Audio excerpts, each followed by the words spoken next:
музыкант. Да такую, чтоб все знали, подпевали и плясали. Эй!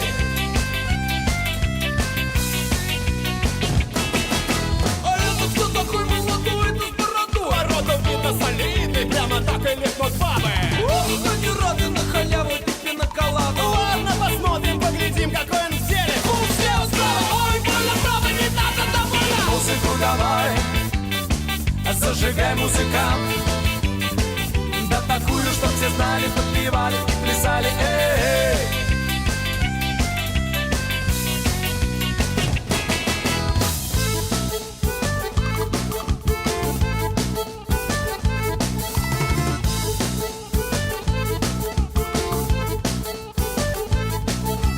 Горько пока пустая рука. Когда пополнится карман, бармен надует бокал. Бокал вина, семена для пива и чуть-чуть текилы. После водка, селедка, вот дурацкие поводки. Только мелочь не в ходу, только крупные купюры. Бабы, бабы не дуры, бабы берегут фигуры. Бабы, бабы не дуры, бабы берегут фигуры. Бабы, бабы не дуры, бабы берегут фигуры. Музыку давай, зажигай, музыкант. Да такую, чтоб все знали, подпевали и плясали. Эй!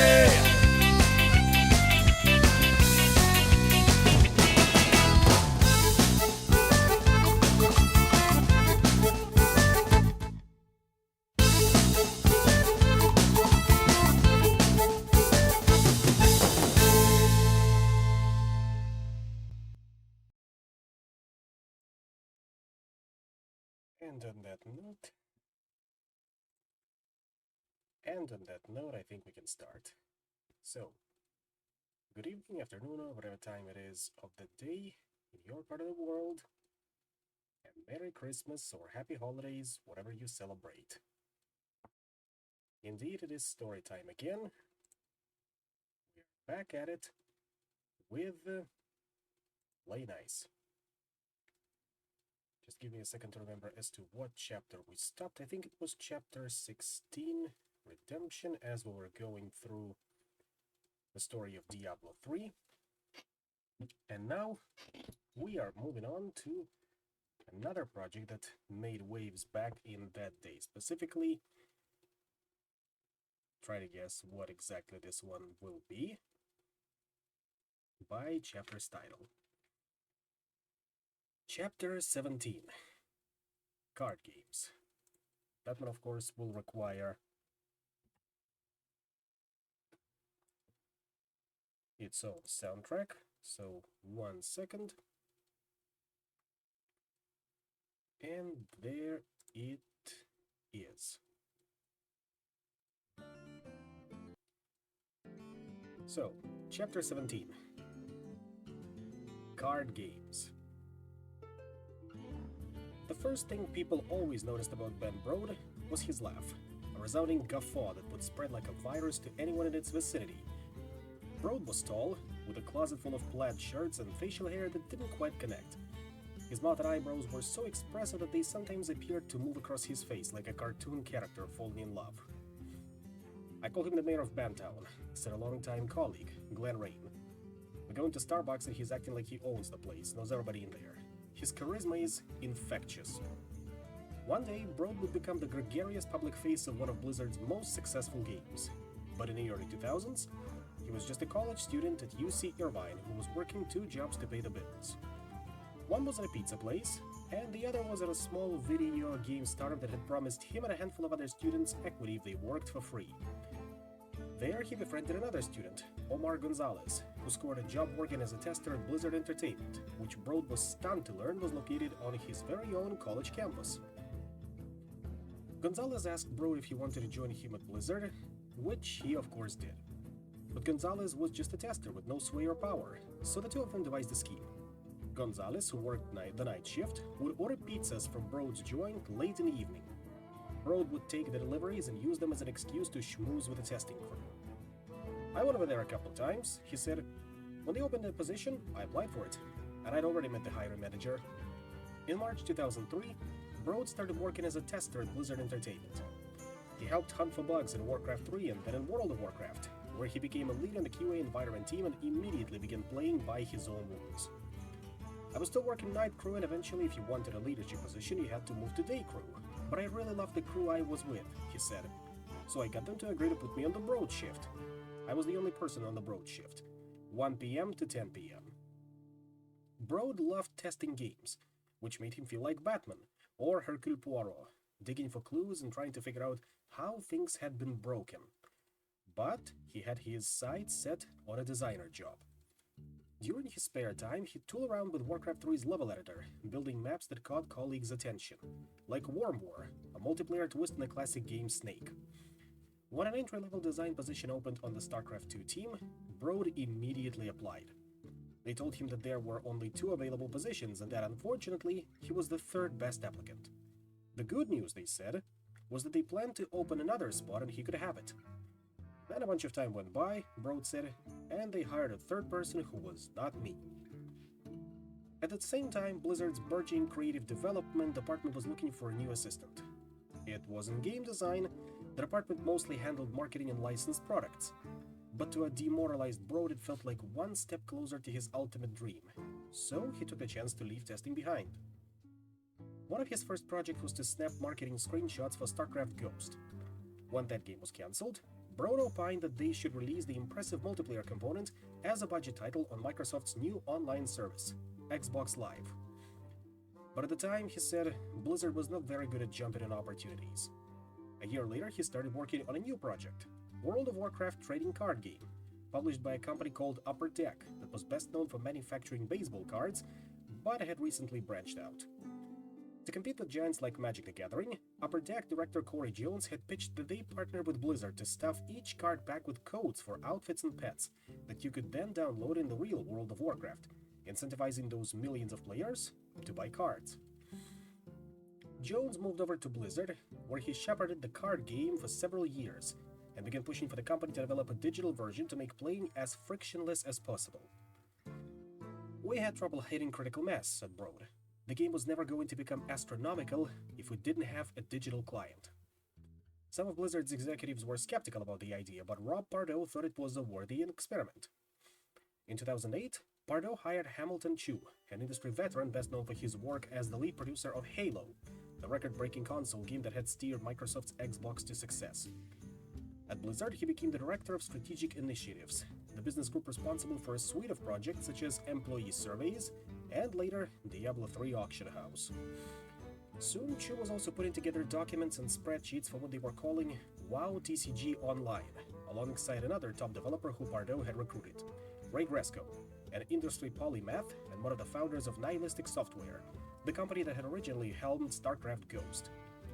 Gresko paired up with Broad, who played so much of the World of Warcraft trading card game that he had memorized every card, to develop a prototype. But before they could produce much, Gresko was pulled over to help lead Diablo III, leaving Broad in a panic as he begged his bosses not to cancel the project. Chu and Pardo briefly thought about finding an outside studio to handle the digital trading card game, but instead decided to build their own internal team, bringing in a handful of industry veterans including Jason Chase, a longtime producer from EA, and Derek Sakamoto, who had been a programmer on World of Warcraft. They decided to stay small, capping the team at 15 developers because they didn't want it to be a huge expense. By the start of 2009, Blizzard had 5 development units. There was Team 1, working on StarCraft. Team 2 was in charge of World of Warcraft. Team 3 was on Diablo. Team 4 was developing the unannounced Titan project. And now Team 5 was forming to work on the digital Warcraft card game. To help the project, they recruited Eric Dodds, a designer from World of Warcraft who was lauded within Blizzard for his ability to boil down complicated video game mechanics and make them more approachable. Eric is, I think, a genius, said Shay Pierce, one of the team's first programmers. When Broad officially joined Team 5, he was peeved to learn that despite his 5 years of experience at Blizzard, he would get the title Associate Designer, a entry-level position. He grew angrier when Dodds began altering some of the rules in the World of Warcraft trading card game for the digital version, complaining that they were too obtuse. Side note, at one point Dodds took the World of Warcraft trading card game's judge test, an exam that gauged whether a player understood the convoluted rules adeptly enough to be a tournament judge, and failed. He immediately declared to his team, "We will never make a game with these rules." One day, after Broad shot down a suggestion, a frustrated Dodds said he was going to go elsewhere for design feedback. I was horrified, said Broad. Here I am with my new boss and he just told me he's going to stop coming to me with his ideas. Broad apologized and vowed to commit to more of an additive approach. I deserve the title of associate designer, he said. Sometimes you just really do need to sit down and eat the humble pie. That was an aside from me. Eventually, he began to realize that Dodds was right. The World of Warcraft card game had some serious flaws. Broad had recently discovered a game called Battle Spirits that eschewed complicated resource systems in favor of automatically giving players gems that could be used to cast spells. This is genius, Broad thought, bringing Battle Spirits back to the office and pushing his colleagues to play it. Then they tried an experiment using paper to replace the World of Warcraft card game's resources with automatic gems, which they learned was a significant improvement. Soon, they'd come up with another way to make the digital version of the game more pleasant, simplifying all of the card descriptions and keeping them hidden until a player's mouse hovered over them. We tried to make it not be about 1,000 rules, said Brian Schwab, a programmer. We wanted it to be fast and furious. This was when Team 5 began to realize that they were no longer making a digital version of the World of Warcraft trading card game. They were designing something else entirely. Broad and his team buzzed that they might have something special in their hands. Something that captured the Blizzard ethos of taking a popular game genre and making it more polished and approachable. Then came some bad news. In the fall of 2009, right after Blizzard delayed StarCraft II, Pardo called Team 5 for a meeting and told them that Battle.net needed extra help, so most of the team would be moving over there for the immediate future. Again, it seemed like Team 5 was doomed, and Broad wondered if their little dream of making a digital Warcraft card game was over. But the Battle.net hiatus turned out to be the best thing that could have possibly happened to the project. Brian Schwab had joined Blizzard to work on video games, so he was dismayed when he was forced to move from Team 5 to Battle.net. For more than 9 months, he wrote code for Blizzard's online platform, which might have driven him to quit if not for his old teammates. 4 of them, including Broad and Dodds, had stayed behind to keep working on the card game, and every day during lunch, Schwab would go upstairs to play, offering feedback as the game evolved. With their team gone, Broad and Dodds spent the next 9 months drawing numbers and pictures on paper cards. Every day they had a group of willing guinea pigs and Schwab and the others who wanted a break from Battle.net drudgery. Broad was a fountain of experimental new ideas, while Dodds was adept at figuring out what was the most fun. To me, that was some of the magic, said Dodds. Broad going, "What about this?" and me trying to stop the flood and get us to a place where we were both excited. By the summer of 2010, when StarCraft II came out and Team 5 returned to their normal jobs, Broad and Dodds had already designed the majority of what would be called Hearthstone. Everything about the game felt streamlined, simple, and approachable. Players would assemble decks based on World of Warcraft classes like the Priest or the Hunter, and they could conjure a menagerie of creatures and spells with the aim of destroying their opponent in one-on-one battles. Every card's ability, like Taunt, which drew all melee attackers to a single minion, was easy to grasp in just a few seconds. Blizzard's decision to relocate all of Team 5 for nearly a year had allowed them to make the best possible version of the game. "We were so frustrated," said Broad, "and it was absolutely a blessing in disguise." Now reunited, Team 5 began building Hearthstone. One of their goals was to make every action in the game feel tactile, as if the player was actually sliding cards across the screen, while another was to design abilities that could only be possible in a computer game. "The natural inclination is to just make it like Magic the Gathering," said Hamilton Chu. "We really wanted to put people in a different game frame of mind. Since the team was so small, they were all able to sit and work together, a callback to the older days of Blizzard even as the company had grown into the thousands. It was this miraculous moment," said Jay Baxter, a programmer. "Blizzard, at the height of its power, decided to start up a garage company and let them do what they wanted." After a couple of years of development, they put together Vertical Slice, or a sample of the game, to show the rest of Blizzard. It was a mage versus mage battle, so they called it the Fire and Ice build, and they brought in the company's executives and directors for a playtest. The following week, Pardo joined their team meeting, which was unusual.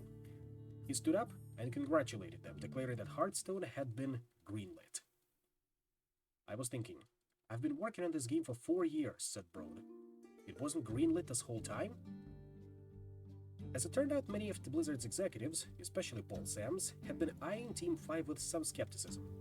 Activision also wasn't sold on the project, and Bobby Kotick would occasionally ask why they were bothering to make this little Magic the Gathering thing instead of putting those resources into World of Warcraft. One of Blizzard's core values was to make epic experiences, while this was the opposite. But Pardo had managed to convince Blizzard executive team to at least play Hearthstone and see how it felt. What Team 5 later learned was that if the top staff hadn't liked it, the game would have been doomed. Rob told me that beforehand. "This is it, man," said Hamilton Chu. "If this demo doesn't go well, it's cancelled." The rest of Blizzard had a similar experience. Skepticism followed by delight once they had played the game. And so did fans. When Blizzard first announced the game at the PAX East convention in Boston in March 2013, there was a smattering of confused "huh?" from the audience. Then, people began playing the game. Side note, the Hearthstone team was so grassroots that it didn't even book a booth. So in 2013, when I met Broad and a couple of other Blizzard staff in the Boston Convention Center to preview the game, we found a corner and sat on the floor. Of course, that's written from Jason Schreier's perspective, so put that in mind. One previewer wrote, "Blizzard's entrance into collectible card games may well be the gateway drug hardcore players have been hoping for."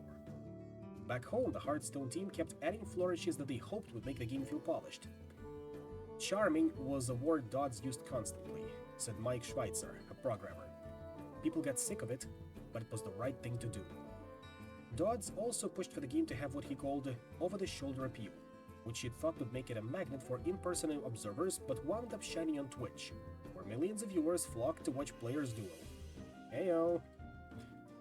Developers at Blizzard weren't quite sure what kind of numbers to expect when Hearthstone came out on March 11, 2014. The company's previous games had generated revenue from unit sales or monthly subscriptions, but Hearthstone was completely free, only charging players for additional content such as card packs and expansions. When people asked me how successful it would be, I said, "I guarantee we'll make dozens of dollars," said Dodds. The results blew everyone away. By the end of the month, the game had 10 million registered users. Within the next few years, it would reach 100 million, more players than any Blizzard game had ever made, and would eventually generate hundreds of millions of dollars in revenue per year. This was Blizzard's Little Skunkworks project, the company's lowest priority, a game that had come close to being cancelled several times. Now it was one of the company's top moneymakers. In the coming months, Blizzard doubled and then tripled the size of Team 5 so its developers could continue making new cards and expansions for Hearthstone. It was a resounding success, but to some members of the original team, the magic was lost. "I think Hearthstone's story is a microcosm of Blizzard's story," said Jay Baxter. "We went from creating to churning. Brian Schwab tried to persuade the company to let the original members of Team 5 go off and do something new, but it was futile. I left because I wanted to keep doing the little team thing, and I knew Blizzard wasn't going to let me," Schwab said. In the years that followed, Dodds would depart Hearthstone to work on his own project, and Broad would become the director and public face of the game, appearing on stage at BlizzCon and in YouTube videos, wearing his trademark plaid shirts, to geek out about balance changes, record unexpectedly competent raps, and guffaw his way into fans' hearts. Blizzard had turned into an empire by taking other people's video game ideas, polishing them, and turning them into phenomena like Hearthstone. But in the years after World of Warcraft, as the company grew rich and bloated, Blizzard would also experience something it had never faced before. Someone else taking it from one of their games and turning it into a phenomenon. Some of you may have an idea of what game I'm talking about. Yes, to think they had so little faith.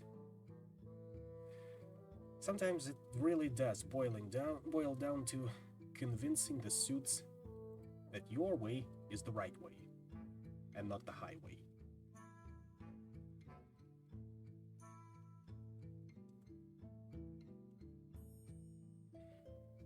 Now then, on to the next chapter, and as I was saying, you might be able to recognize this one as well. Chapter 718, Third Place.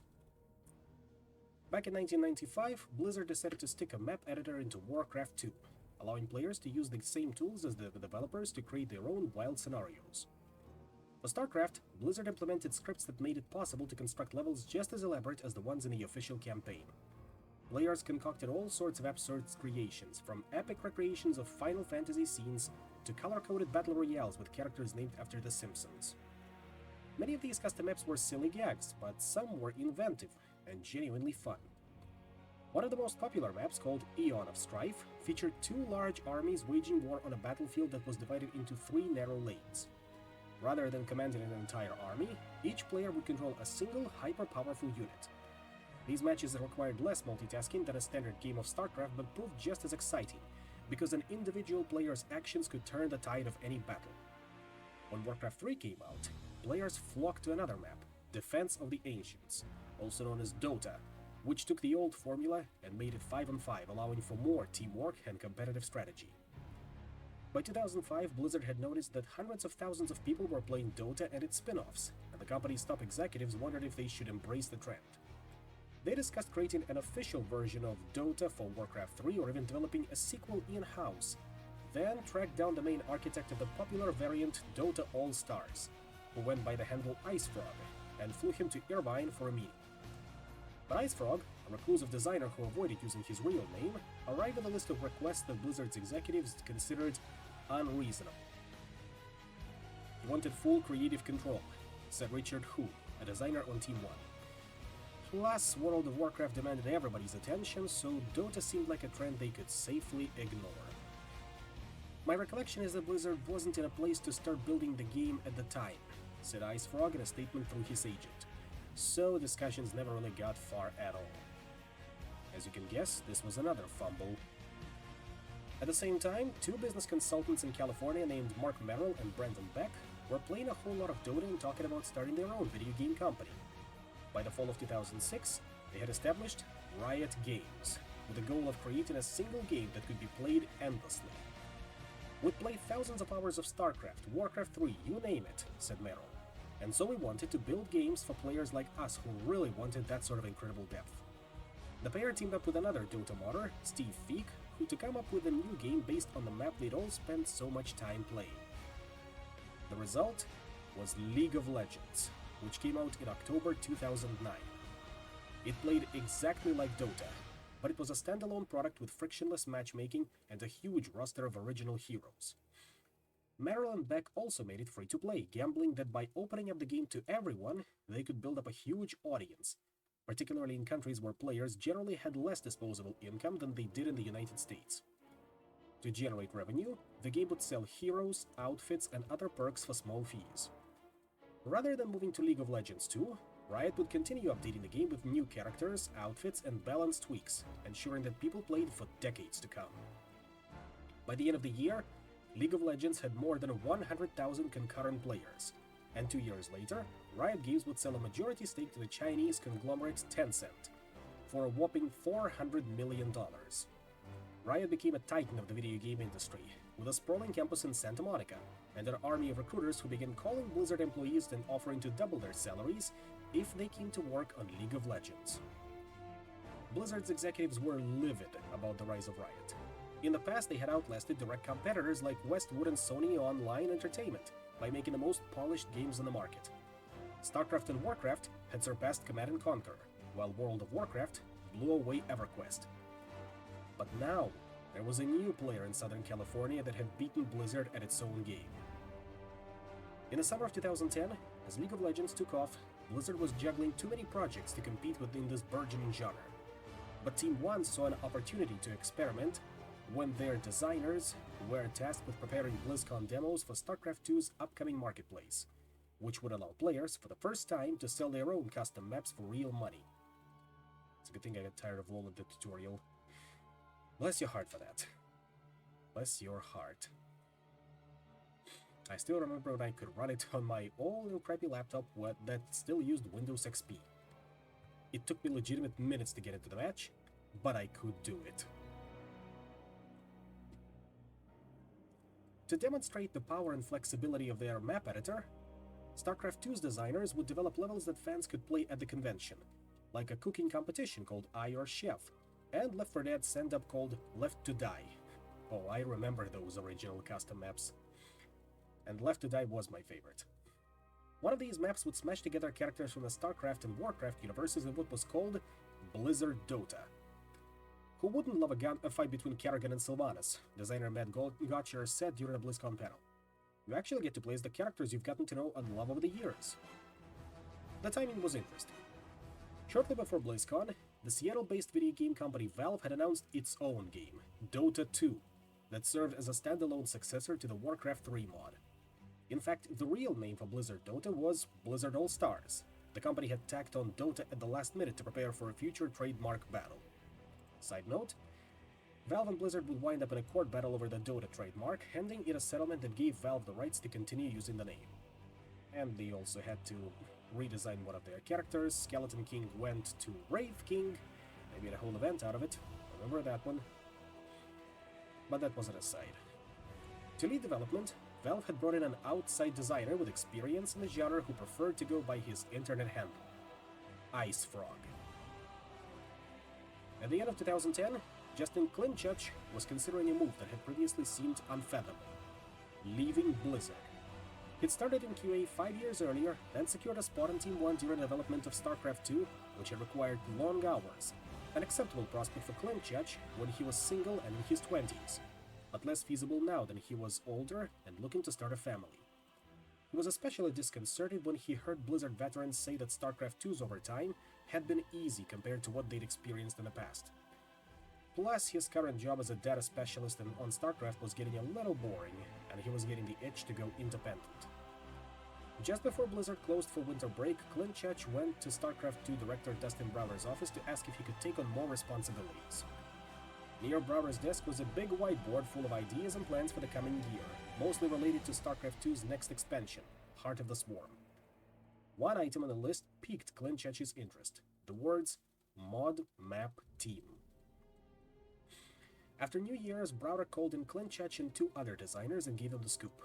Blizzard All-Stars had a lot of potential, and they wanted to make it better. It would be Blizzard's first officially sanctioned version of the genre that now had a proper name: Multiplayer Online Battle Arena, or MOBA. Brower figured they could release Blizzard All-Stars alongside Heart of the Swarm as a bonus, or maybe put it out for free afterwards to whet players' appetites before the next expansion, Legacy of the Void. Klimchuk became one of the first designers on Blizzard All-Stars, which was exciting enough to convince him not to quit. To distinguish the game from competitors, they would take advantage of Blizzard's stable of familiar characters like Warcraft's Fallen Knight Arthas, Diablo's Witch Doctor, and StarCraft's super soldier Ghost Nova. Side note, Nova became a key character in StarCraft 2 after her own game, StarCraft Ghost, was cancelled, following the same pattern as the Orc Shaman Thrall, who joined Warcraft 3 after the cancellation of Warcraft Adventures. So much for cancel culture. It would essentially be Smash Bros for Blizzard games. Since they were developing the game in StarCraft's familiar map editor, it was easy to experiment with new ideas for heroes or abilities. We'd meet in the morning and talk about some changes, then could be playtesting those changes by evening, said Klimchuk. Phil Gonzalez, one of the first artists to join the Blizzard All-Stars team, relished figuring out how a character like Kerrigan might scale next to the likes of Diablo. I really enjoyed it as a fan of those pillar franchises, said Gonzalez. Oh my gosh, we get to blend them all. As more people at Blizzard played the map and chimed in with positive feedback, the developers began to wonder if burying Blizzard All-Stars within StarCraft 2 would be a mistake. Perhaps this deserved to be a standalone product with its own interface and competitive ladder. Rob Pardo told Brower and his team that he thought the game was good, but that they could push a little further and make it stand out in an increasingly crowded landscape. That's what sent us into overdrive, said designer John Hodgson. Team 1 split into 2 separate development units, one on StarCraft 2's continued expansions, and the other on this swelling new game, which was soon retitled Heroes of the Storm. After StarCraft 2, Heroes of Heart of the Swarm released in March 2013, the Heroes of the Storm team inherited some of its developers, expanding to nearly 100 staff. Many of them began to feel confident, perhaps overconfident, that they had something special in their hands. The rallying cry across the whole company was, "We're going to do to League of Legends what World of Warcraft did to EverQuest," said one designer, which was dumb because League of Legends already was World of Warcraft. By the end of 2013, League of Legends had 27 million active daily users and Valve's Dota 2 was the most played game on Steam, while companies like Warner Brothers and Electronic Arts had taken their own stabs at the MOBA genre and failed spectacularly. Yeah, remember that MOBA about DC heroes or the Lord of the Rings MOBA? Because I remember. They didn't get to live long. Blizzard was entering a market so crowded, it was a fire hazard. To stand out, the team behind Heroes of the Storm figured they'd do what Blizzard always did. Make it as polished and approachable as possible. Oh yeah, and get this, I remember there was also a MOBA being developed using characters from fairy tales as playable characters. Like Little Red Riding Hood and such. I can't remember anything besides that, but that was the only thing I remember about that MOBA, believe it or not. Just that part of design. That's it. Anyway, to stand out, the team behind Heroes of the Storm figured they'd do what Blizzard always did, make it as polished and approachable as possible. They looked at League of Legends and Dota 2, both of which had steep learning curves, and tried to get rid of all the sharp edges, said Richard Koo. But one risk to streamlining game design, as the Diablo 3 team had once discovered, was potentially losing depth along the way. Developers on Heroes of the Storm had scoffed at Dota 2 because it felt obtuse and punishing. But for many players, that friction was part of the appeal. For longtime Blizzard fans, it was a treat to see what might happen if Diablo's Butcher fought against the heroes of the Lost Vikings. But many of the younger gamers who were into MOBAs hadn't grown up with Blizzard games. There had been no new ones released between 2004 and 2010, and they had no interest in the company's version of Smash Bros. Matt Shimbari, a programmer in Heroes of the Storm, started to suspect that something might be amiss when he couldn't convince friends or family to accept free early codes for the game. He recalled growing nervous when his younger brother, a teenager, told him that none of his friends wanted it either. Yet the expectations were only growing as the Heroes of the Storm team expanded to 150 people and became one of the company's top priorities. It got hooked up to the larger Blizzard machine, said Hu. We had to think about, how do we do esports? How do we do monetization? Like its competitors, Heroes of the Storm would be free to play, which meant selling heroes and cosmetics for real cash.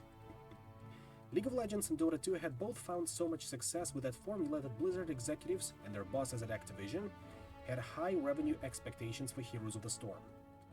Blizzard Chief Operating Officer Paul Sams began telling his business teams to prepare for a bare-knuckle fistfight. For the first time since the Westwood days, he proclaimed, they had serious competition. In January 2015, Heroes of the Storm entered beta, and Clint Church decided that it was time to leave Blizzard for real. To relocate closer to his girlfriend, to make more money, to go develop indie games, and most pressingly, because he knew that Heroes of the Storm would require a stream of new maps and characters for months, if not years after the game's release. I had been working on Heroes for 4 years at that point, he said. You're staring down an endless content treadmill. But there was also something bigger, more existential. For Clint Church, cracks were beginning to form in the company's once polished facade.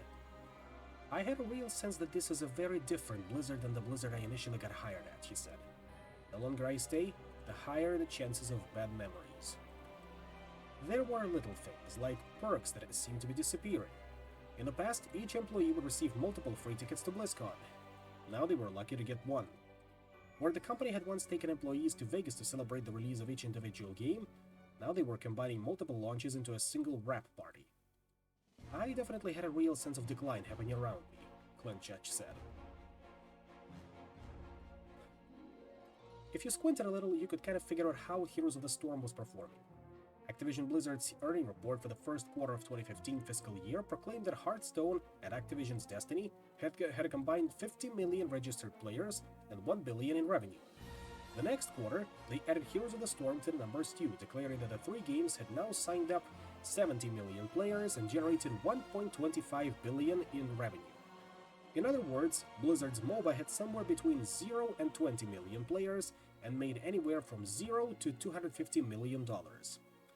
This sort of financial puppetry wasn't uncommon in the video game industry, but it did have a clear purpose: to obfuscate the numbers. When members of Team 1 asked about Heroes of the Storm's performance, they received vague answers. Reviews were generally positive, outside of a 6.5 out of 10 from IGN, one of the lowest scores in Blizzard's history. Side note, video game review sites typically scored big-budget games on a school-grade scale, so for a Blizzard game, a 6.5 out of 10 was basically like getting a 1. And the team continued to expand it, so it could keep releasing new characters, maps, and skins, or outfits, every few weeks. But it was never quite clear to developers on the team if the game was generating enough revenue to support a team that had now grown to nearly 200 people. They were never transparent about what our successes and failures were, said Phil Gonzalez, even to the point where they didn't want to tell us what skins were popular. Worse, Heroes of the Storm hadn't even come close to beating either Riot or Valve.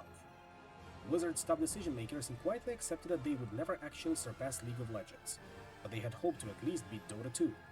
A silver medal would have been acceptable, but bronze? For more than 20 years, Blizzard had cultivated an image as a hit machine, generating blockbuster after blockbuster and leading the market in every genre it decided to explore. Now, the company found itself in a situation it had never faced before. Third place.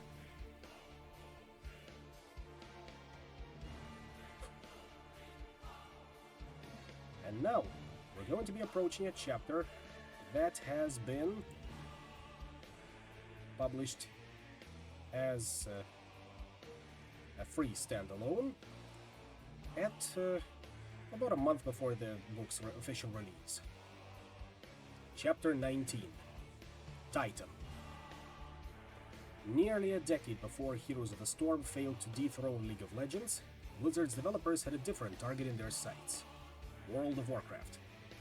It was 2006, and video game bloggers and analysts crowed daily about the long-awaited World of Warcraft killer. The game would draw away its millions of subscribers. Every month another game failed to pull off the feat, from The Matrix Online to Age of Conan. To paraphrase a certain beloved HBO character, "You come at the Lich King, you best not miss." Still, Blizzard's executives suspected that a WoW killer would be on the horizon sooner or later, so they figured they should be the ones to make it. The natural next step seemed like a World of StarCraft, but they struggled to envision StarCraft lore fitting into an MMORPG, so instead they decided to develop a new fictional universe. You know what's funny? There is actually a World of StarCraft MMO made as a StarCraft 2 custom map. I would recommend watching a YouTuber Jay Marino as he plays through the game. That was a couple of years ago, but it should be, well, still watchable, decent quality. And also on that same note, I recommend Varric's video on Heroes of the Storm, where he goes into a little more detail on the game itself and how it played, and what ultimately did it in. Love his content. And as a shoutout, Varric, please review Deep Rock Galactic.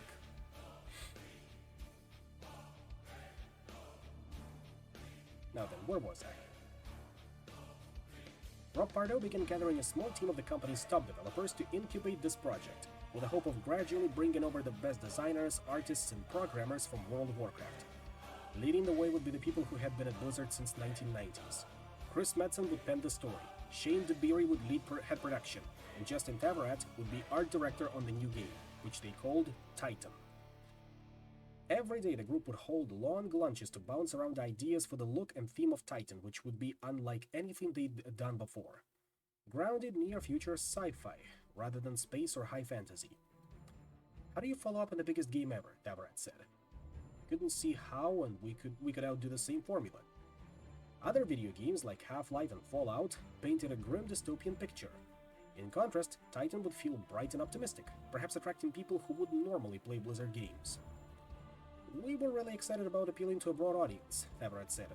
Gamers, non-gamers, young, old, men, women, everything in between.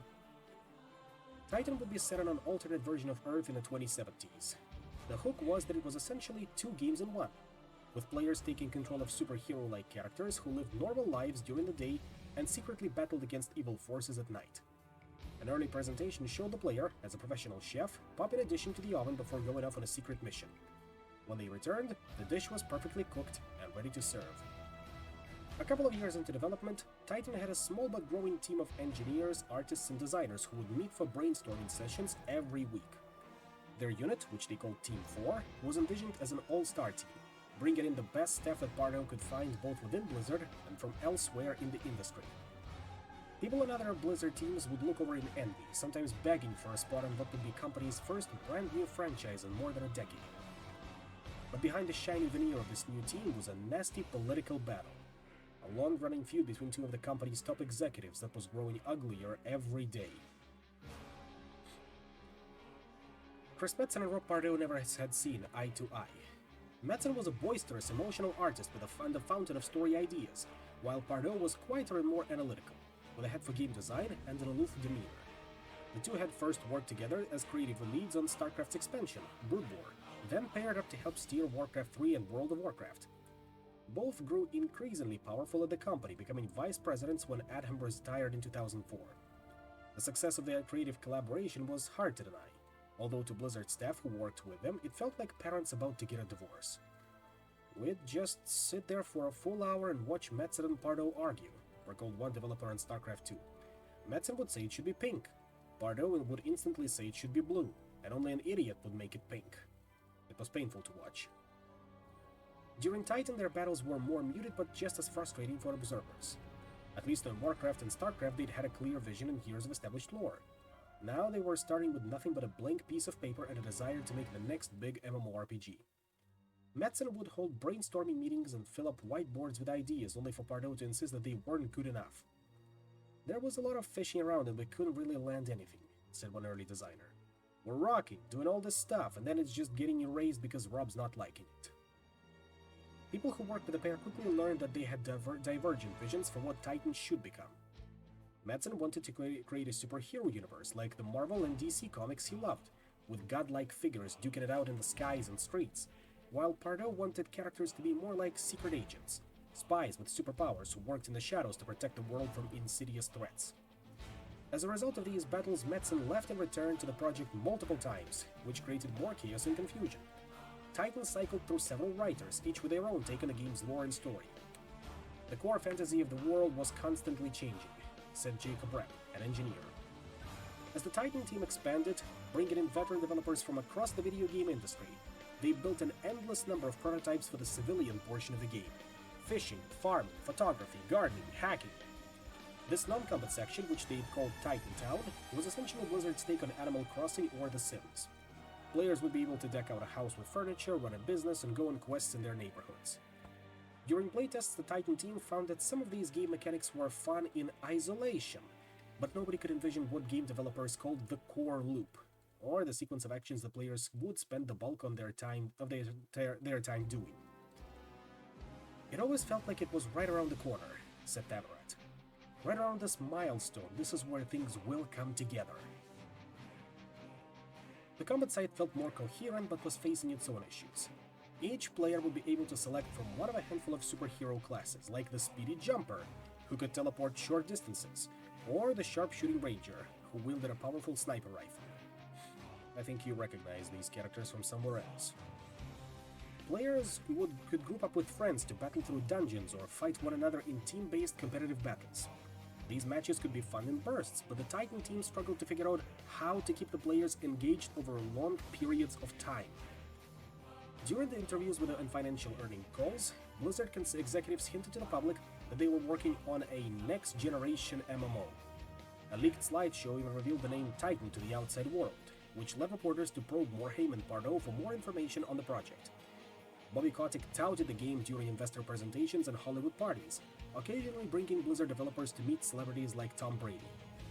These guys made World of Warcraft, he'd say, and now they're making something even bigger. Every mention of the game only increased the pressure on the Titan team, which was encountering obstacle after obstacle.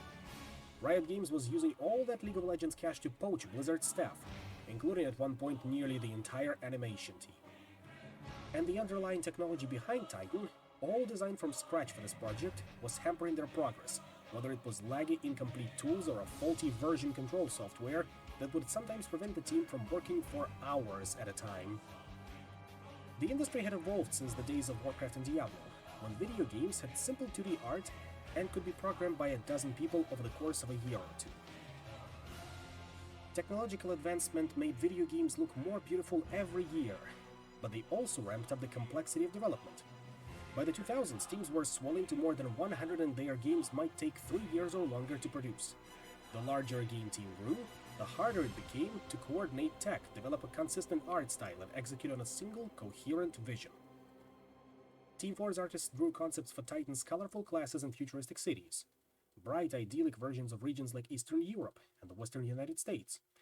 But many of the designs kept changing as the game evolved in different directions. An internal repository called Titan Art grew so bloated, with thousands of images, that artists would sometimes draw characters or cities only to later learn that someone else had already done that same years earlier. The amount of art we did was enough for 5 games, said artist Vadim Bakhlichev. One artist described working on the project as an interminable state of deja vu, like they were living in Groundhog Day. They'd draw costumes and furniture, take long lunches, and then fine-tune what they'd already made. There were no seasons in Irvine. It was always dry, sunny, and 60 to 80 degrees Fahrenheit, which made it hard to tell the weeks apart. Was that yesterday? The artist said. Was it last year? What day was this? They were proud of the art they were making, but it was hard not to wonder if one day someone was going to come down from high and realize that they weren't making much progress. There was a feeling that Blizzard had essentially written a blank check to fund this game, and that brought a sense of complacency within the team, one artist said. We were not working with any kind of urgency.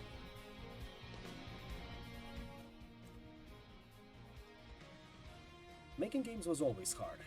Making new franchises was even harder. And making a new franchise at a company full of perfectionists, with the pressure of surpassing World of Warcraft, with a team that was growing larger than any project in Blizzard's history. Well, that was proving to be impossible. Later, several developers on the team would blame many of Titan's struggles on Rob Pardo. As Blizzard's vice president of game design, Pardo was also overseeing StarCraft II, Diablo III, and the rest of the company's projects, which limited the time he had for Titan. He at times seemed like an absentee game director, said one developer. To mitigate this problem, Pardo had brought in 2 lead designers, Jeff Kaplan, who had designed quests in World of Warcraft, and Matt Brown, who had worked in The Sims and SimCity at EA's Maxis. Don't even get me started on SimCity 2013, with that always online bullshit. Man.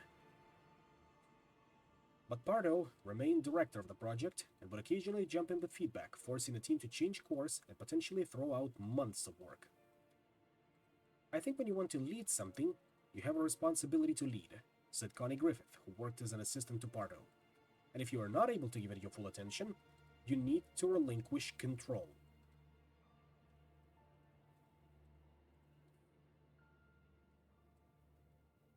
Rob Pardo first discovered the joys of game design while playing Dungeons & Dragons with his friends, who always wanted him to be the dungeon master, allowing him to create his own rules and build his own campaigns.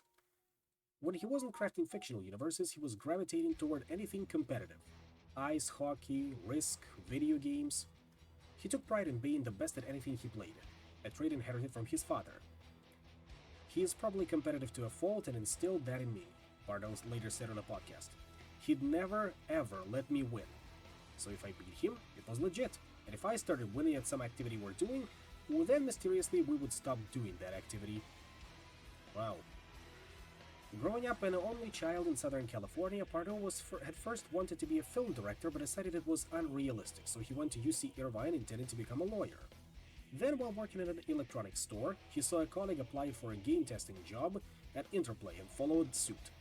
After bouncing around departments for a couple of years, he left Interplay for a startup, where he and his team pitched a new game to Alan Adham. Adham wasn't interested in the game but was impressed by Pardo's multiplayer skills and design chops, and soon the two started talking about Pardo coming to Blizzard.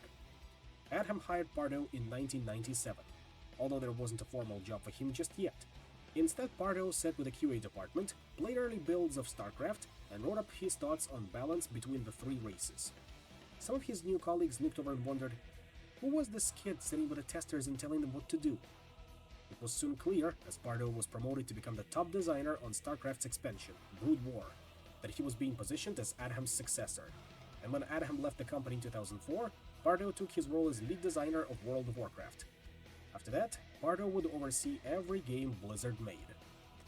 In May 2006, a Time magazine spread declared Pardo to be one of the 100 most influential people of the year, alongside George Clooney and Stephen Colbert. In a gushing article that referred to him as a minor deity, the magazine treated him as the sole creator of World of Warcraft, a game that had been developed by more than 60 people. Pardo was credited as lead designer, and he had certainly played a key role, but Adham had left the game for the bulk of development.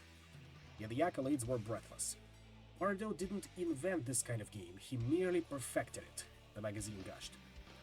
Although the Time article wasn't Pardo's doing, Blizzard staff groused about how he had been portrayed. This was a company that tried hard to avoid glamorizing their developers, that would stamp "Designed by Blizzard Entertainment" atop the credits of every game as a way of showing that everyone at the company had contributed. Adham and Morhaime had always preached that Blizzard had no rock stars, yet Pardo was becoming an industry celebrity. He bought a red Lamborghini and began wearing more fashionable clothes as Griffith, his assistant, recalled watching him become this different person. A smart, thoughtful leader who also used that power to indulge himself. He wasn't the only one at Blizzard who was changed by fame and fortune, but he was one of the most powerful. As Pardo rose through the company's ranks, he became a polarizing figure at Blizzard. Employees griped that he would take credit for other people's ideas, and in one interview he even claimed responsibility for Adham's old donut theory, which had been one of Blizzard's core principles since long before he had joined. He also cultivated a reputation for passing the buck when things went wrong. During the development of Diablo III, Pardo asked the team to build a new interface for the chat system, according to two people who worked on it. After a few months of development, the team had a check-in meeting with Morhaime, who was shocked that they had wasted their time and asked why they weren't just using World of Warcraft's system. Pardo said, "Yeah, why would you guys do this?" recalled one person on the team. "He threw the team under the bus. We had to scramble to redo it." A charitable explanation would be that Pardo simply forgot he had made the request, but the incident, and several others like it, left Blizzard staff complaining that he tended to use first-person pronouns when things went well, and second-person pronouns when they went awry. As Pardo's responsibilities grew and his time became stretched between projects, he became known for what many of his subordinates called seagull management. He would swoop down, poop on ideas, and then fly away. "He's a brilliant designer. He was just a terrible manager," said Greg Street, a lead on World of Warcraft, which was common at Blizzard. His negativity would grate colleagues and sometimes blurred the lines between criticism and bullying. Later, Pardo would say on a podcast that he believed in being honest and direct, and that people's most influential teachers were often their harshest critics. "I think the game industry is filled with a lot of really nice people," he said. "I think that makes for really good work environments, but it's not always good for teaching. You think about teaching, you need to be willing to tell people they're doing the things wrong a lot." Rumblings about Pardo's management style would sometimes make their way to Morhaime, but his talent and status as a Blizzard all-timer appeared to outweigh the problems. Pardo had played a pivotal role in developing hit after hit for Blizzard and had even helped protect Hearthstone from getting cancelled. As vice president, he had preached about the power of opportunity hires, finding and recruiting the industry's most talented people, even if Blizzard didn't have a specific role for them yet. And he had brought aboard some of Blizzard's most important contributors like Ray Gresko, Hamilton Chu, and Jay Wilson. By 2013, he had joined Blizzard's C-suite as Chief Creative Officer. At this point, Titan had gone from a dream project to demoralizing for many members of Team 4. Designers would spend weeks getting excited about an idea, then set up a meeting with Pardo to review it, only for him to shoot it down without offering an explanation or alternative direction. On previous games, not everyone had always agreed with Pardo's decisions, but at least he had made them. On Titan, he appeared to be unwilling or unable to commit to a vision, perhaps because of the pressure. "There was this fear of the sophomore album," said Griffith. "What can we do that's as good as World of Warcraft?" With years of development behind them and very little to show, the Titan team began building a vertical slice set in the game's near-future version of California, complete with a suite of mechanics like driving and combat. Parts of the demo were excellent, but it became clear that their cohesion problem wasn't going away. It felt as if they had made a dozen different games but had no way to unify them, like a jigsaw puzzle where the pieces won't fit together, and they continued to struggle with both technical and artistic challenges. But this was Blizzard. Surely Team 4 would get more time to nail down Titan. The work was super inefficient and the scope constantly grew, said one artist. But everyone trudged along calmly, assuming Blizzard would continue funding this endeavor indefinitely. This is what people in the know call a terrible mistake. One morning, in the spring of 2013, as developers of the Titan team trickled into the office, they noticed that rows of folding chairs had been set up in the common area for an impromptu all-hands meeting. When it started, Pardo stood up and dropped the big news. Titan wasn't working out, so he and the other Blizzard executives had decided to reboot it.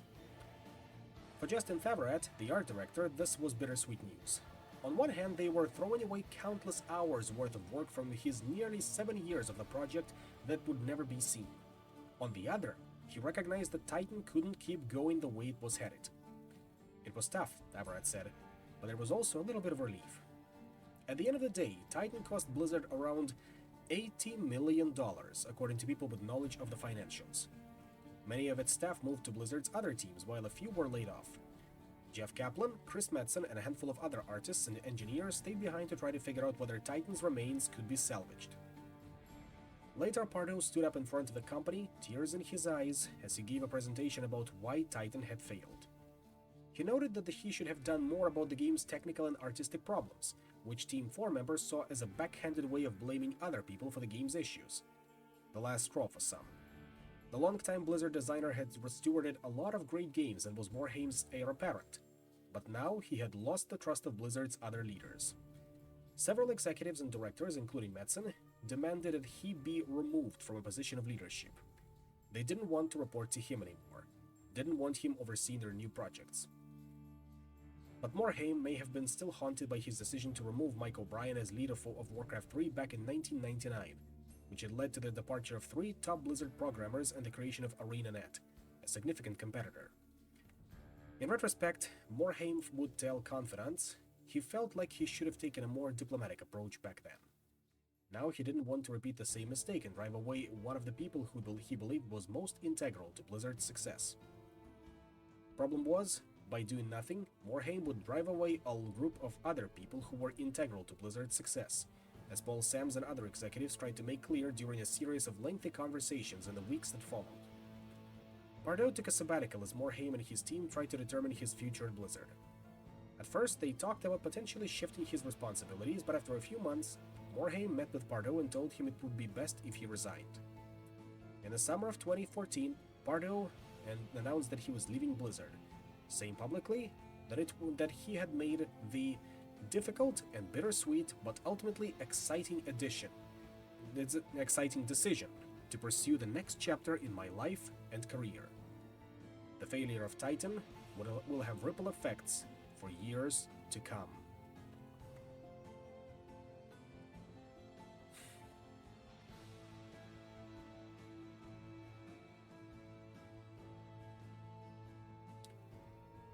Okay, for that one, let me think. For the next chapter, let me think as to what music I am going to put on. Because that one is going to be diverse. There will be... Oh, at least for the first part, I think I know what I'm going to put on.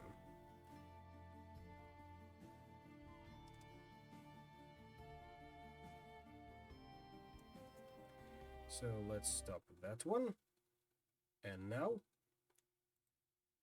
Chapter 20, To the Moon.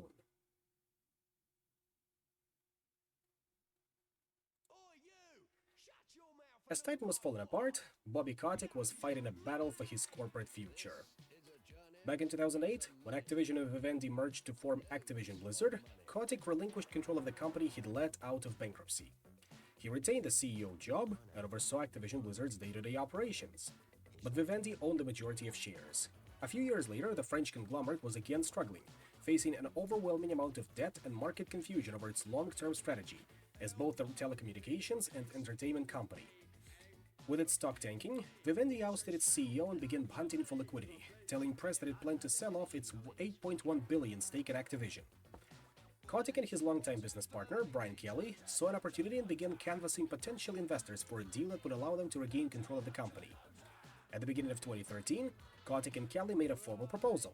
Activision Blizzard itself would take on debt to buy two-thirds of Vivendi's shares, while their investment group would snag the rest.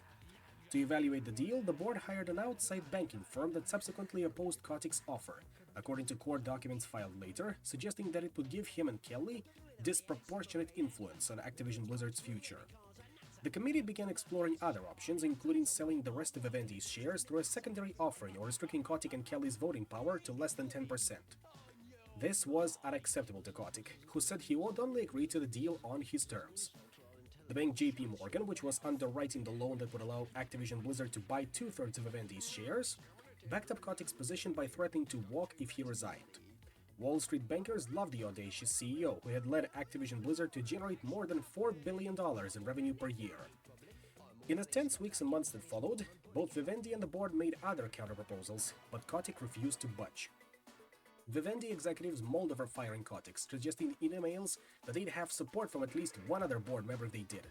But the French company was desperate for cash and saw risks in hanging on to Activision Blizzard, like the Titan implosion and the upcoming console transition, which was making investors skittish. There were no other buyers. Kotick had all the leverage. On July 9, 2013, Kotick won the staring contest, and Vivendi accepted the terms as originally proposed. Vivendi agreed to sell at $13.60 per share, about 10% less than Activision's share price at the time. The deal was announced on July 25th, and just 4 days later, Activision closed at $18.27, generating an instant profit for Kotick's investment group. Kotick and Kelly personally netted a total of $178 million, according to court documents. More importantly for the future of the company, the deal meant that Activision was now free to operate without Vivendi's influence. On paper, the voting power of Kotick and Kelly was kept at around 25%, later reduced to about 20% by a legal state settlement, but in practice they were now in control. Vivendi retained a small stake in the company that it would sell off over the next few years, but gave up all 6 of its seats to on the board of directors. In a press release announcing the news, Kotick would vow to emerge even stronger, with a best-in-class franchise portfolio and the focus on flexibility to drive long-term shareholder value and expand our leadership position as one of the world's most important entertainment companies. Down in Irvine, people who were paying attention to this boardroom drama could only wonder, what did a newly empowered Bobby Kotick mean for the future of Blizzard? Oh, actually made through that segment in time with a song. Perfect. Very good.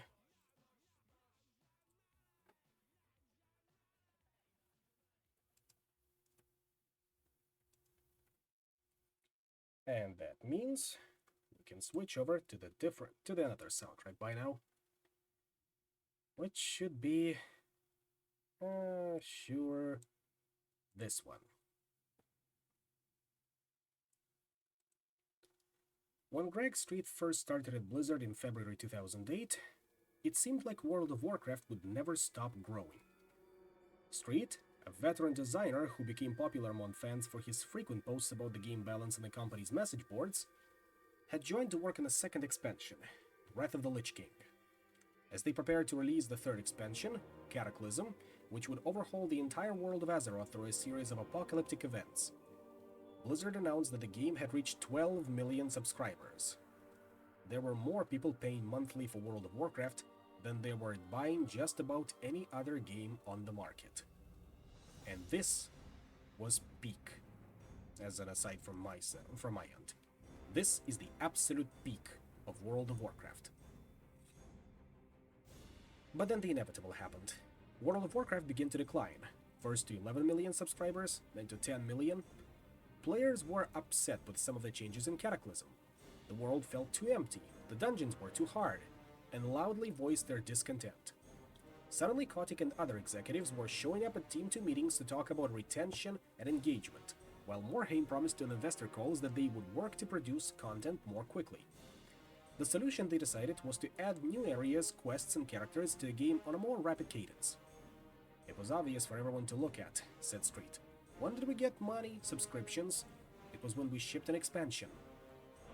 But developing an expansion for World of Warcraft was a slow, inefficient process hampered by clunky tools, content bottlenecks, and the chaotic culture inherited from the old days. In my head, I thought it'd be a really organized culture, but it wasn't, said designer Chris Kaleki. It was completely based on tribal knowledge. If you want to know how to do something, go to someone and ask them.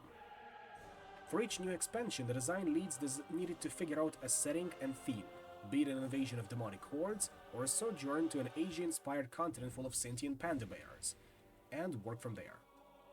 I felt like a lot of the holdups were on the design side, said engineer Kyle Radu. Even with numbers slumping, World of Warcraft still drove the bulk of Blizzard's business, giving the other teams extended timelines to work on Diablo and StarCraft. During company meals and parties, members of Team 2 would end arguments with colleagues on other teams by sniping, "We're paying for your game." Back in the office, the pressure only kept increasing, not just to produce expansions more quickly, but to release a regular stream of dungeons, raids, and updates. Whenever they realized they were behind schedule, or they'd switch to crunch mode, in which the producers would order dinner and most staff would work from 10 a.m. until 10 p.m. for weeks or even months. It was kind of a battlefield mentality, said Street. One day, World of Warcraft production director J. Allen Brack took the senior staff to a nearby steakhouse, where he'd rented a private room.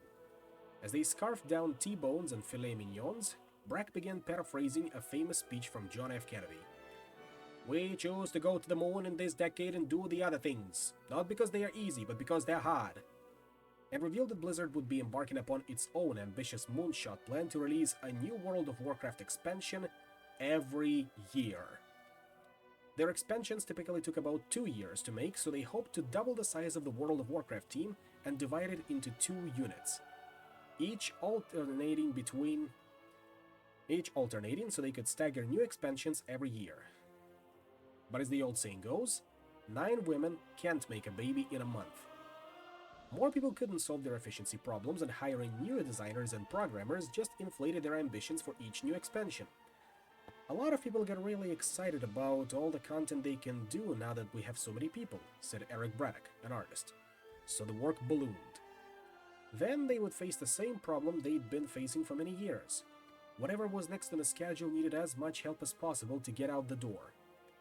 When the release of the next expansion, Mists of Pandaria, was imminent, anyone who might have been working on the following expansion, Warlords of Draenor, had to drop everything and help.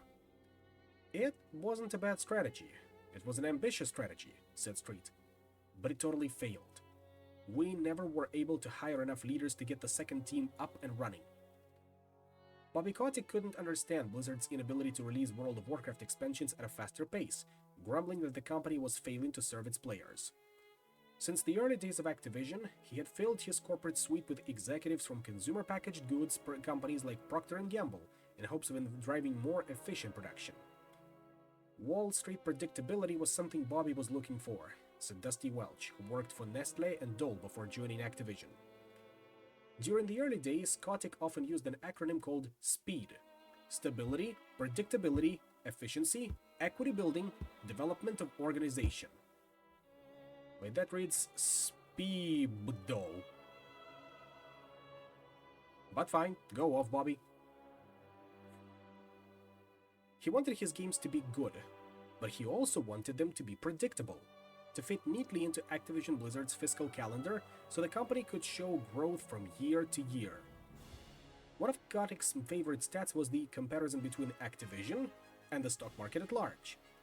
In a 2013 annual report, he wrote that since 1993, his company had delivered 1,608% in total shareholder return compared to 484% for the S&P 500.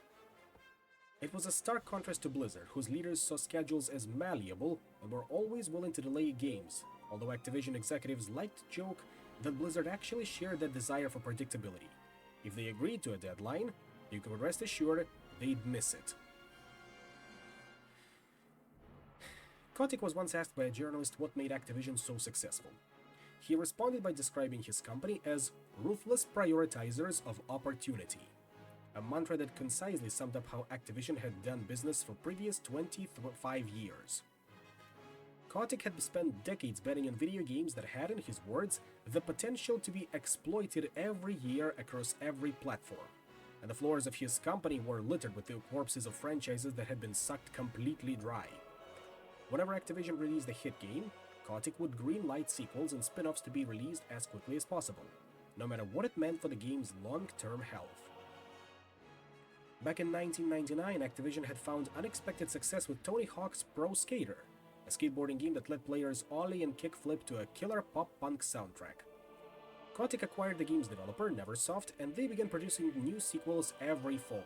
Sales tapered off after a few years, and by the late 2000s, fans were wondering why Tony Hawk's name was attached to so many duds.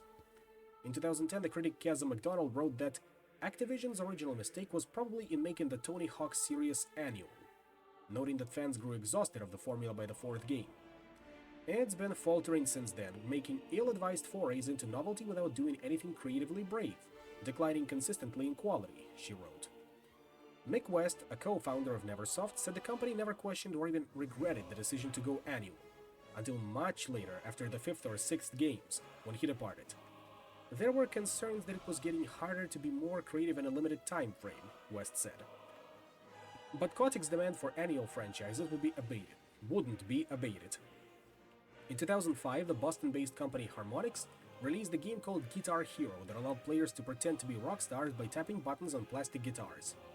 Kotick thought the idea was absurd, until he saw the game generate $45 million and decided to acquire the publisher. Activision released a barrage of new sequels and spin-offs, DJ Hero, Band Hero, through 2010, and just as with Tony Hawk, both sales and review scores fell gradually every year until the series was eventually killed. Dusty Welch, who was the head of publishing, recalled one memorable planning meeting in which Kotick stopped him in the middle of a discussion about yearly releases. He said, "Dusty, I like this, but this is not aggressive enough," Welch recalled. "I want to get to a launch every quarter, and then I want to get to a Guitar Hero launch every month." My mouth must have dropped open. Kotick believed that players had an insatiable desire for new content. But even if that was true, the downside of this strategy was that it didn't allow for much of the time to innovate. Paul Reich, whose studio created the lucrative toy-based game series Skylanders, watched his franchise find massive success and then die off a few years later. "I think annualization made money," Reich said. "I think annualization sort of hurt the creative capabilities." The only Activision franchise that had successfully been annualized without collapsing was the military shooter series Call of Duty, which hadn't skipped a fall release since 2004 thanks to a dependable formula and a stringent factory-like schedule that saw different development studios passing the baton every year. Call of Duty had topped sales charts every year since 2009 due to its photorealistic graphics and addictive multiplayer modes. Fans often complained about the games feeling stale, and there would be some misses, like the later release of Call of Duty Infinite Warfare, which would fail to meet Activision's expectations. Still, Infinite Warfare became the year's best-selling video game. Now, this says a lot about our society, and yet we live in one. Anyway, Geo Hunt started working at Blizzard just a few months after Kotick took the company independent. He'd never worked in the video game industry. He'd been a lawyer and an executive at tech companies like America Online. But he'd played enough World of Warcraft to strain his marriage, so he thought he might be a good fit at Blizzard. Morhaime was looking for a new chief of staff, and a mutual colleague recommended Hunt. The two of them clicked, and in December 2013, he began serving as Morhaime's right-hand man. When he arrived, World of Warcraft was on the decline, and the company was still reeling from the implosion of Titan. Kotick had bragged about the project to colleagues, shareholders, and celebrity friends, touting that the teams who had made World of Warcraft were now working on something bigger and better, if you recall. Now, he and his chief operating officer, Thomas Tipple, were pointing fingers and applying pressure, asking Morhaime and the other executives just how the debacle had happened. Whose fault was it? Why did nobody step in? Since the Davidson days, Blizzard had always enjoyed an unusual amount of autonomy from its corporate owners. Whether it was a mail-order catalog company or a French utility provider, Morhaime and Sams had always been able to assure 100 executives above them that Blizzard had things covered, and in return for that trust, Blizzard delivered non-stop hits. Morhaime's company may have had its own unique, often sluggish process, but that process had proven to be successful. Until now. Titan was Blizzard's first high-profile failure, a black mark on the company's record, and in a newly independent Kotick's eyes, a reason to start getting more involved. To mollify Kotick and Tipple, Blizzard began expanding a process called long-range planning. Each development team was asked to assemble a presentation deck that mapped out the next 3 to 5 years for their franchise, including content, features, and potential monetization plans. There was a tremendous amount of resistance to that, said Hunt. Some teams, preoccupied with their short-term needs, simply made things up, stuffing their presentations with imaginary goals to release new expansions or launch on consoles. This kind of planning had been done at Blizzard in finance before, but now it was more elaborate and all-encompassing. And for the first time, it would be owned by the game teams. Part of the messaging was that planning isn't supposed to be a prison. It's supposed to be an enabler, said Hunt. I think that was an improvement, not just because it kept Activision at bay. It also makes sense. Blizzard fortunes turned around in 2014 thanks to the Reaper of Souls redemption story, Hearthstone becoming a smash hit, and most importantly, a new World of Warcraft expansion. Blizzard's revenue grew from $1.12 billion in 2013 to $1.72 billion in 2014, while operating income, profit, doubled. Still, despite the adoption of long-range planning, the pressure from Activision continued. Kotick and Tipple preached that Blizzard was neglecting players by not releasing World of Warcraft expansions on a more consistent cadence, and encouraged the company to keep expanding the development team. It was just Bobby's continued sense that we were not extracting enough value out of the IP, said Hunt. Even the way he'd say something like that would just make everyone at Blizzard upset. Also, thank you World of Warcraft soundtrack for Arthas, My Son, cinematic intro. Because the time when we say no king rules forever will come. Sooner rather than later. But I digress. At the end of 2015, Activision Blizzard announced that World of Warcraft had fallen to 5.5 million subscribers, less than half of its count 5 years earlier.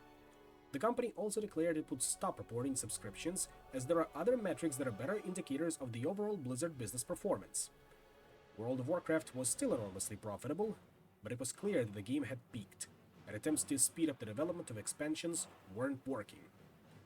StarCraft II's 2 expansions, Heart of the Swarm 2013 and Legacy of the Void 2015, met Blizzard's modest expectations but weren't breakout hits, leaving many of the company's leaders regretful that they had committed to releasing 3 games. Heroes of the Storm was a commercial disappointment, and the next Diablo game was many years away. But Blizzard still had an ace up its sleeve. A game planned for 2016 that was said to be one of the company's biggest successes. The Titan story was not over yet.